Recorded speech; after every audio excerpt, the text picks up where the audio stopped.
We see lots of people come in our office and they're worried about their familial risk of heart disease, worried about whether or not they're going to have a heart attack like their mom did or their brother did or their dad or uncles, aunts, grandparents, things like that.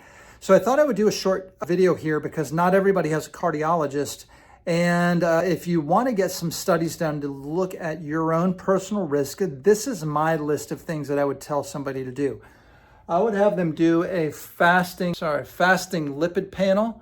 That's your total cholesterol, your HDLs, your LDLs, etc. So that's the basic lipid panel that you get when you go to your doctor with your blood work. I'm usually going to run a lipid panel, and it's going to include that HDL, LDL, total cholesterol, things like that. But beyond that, there's some other tests that I would do. A lipo-little-a. It's a really important one. Lipo-little-a is going to be a test to help you assess your cardiovascular risk. Another one is a lipo-little-b. You can see that on the screen there. Not as valuable as a lipo-little-a, but again, a great test to do to make sure you're looking at your overall risk. And then a particle size study. The particle size study is going to look at the size of your cholesterol particles, especially the LDLs. So those small little hard ones are more risk, cardiovascular risk, and then the big fat fluffy ones, because the small little hard ones stick in your arteries more.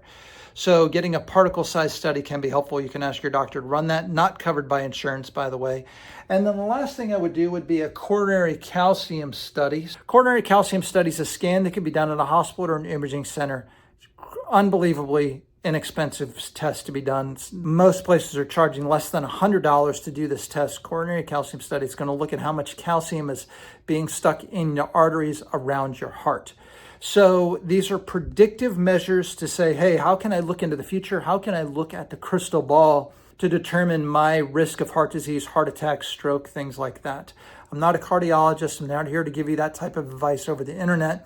I'm just here to give you a way to help you assess for yourself, what is your risk? Do you need to start taking action to change the likelihood of those things? How do you predict the future? Well, change it. You change the future, but you change the future by basically having some knowledge. And these are some ways to get some information about your own health. I'm Dr. Dave Morrison, Magnolia Medical Center here in Murfreesboro, Tennessee. We do root cause functional metabolic medicine here. Our goal is to help people get well without the use of drugs and surgery. So if these problems come back and you have really bad numbers on these, we're the place to come if you want to try to avoid the drugs and the surgery. Anyway, take care today. Have a well day. Bye now.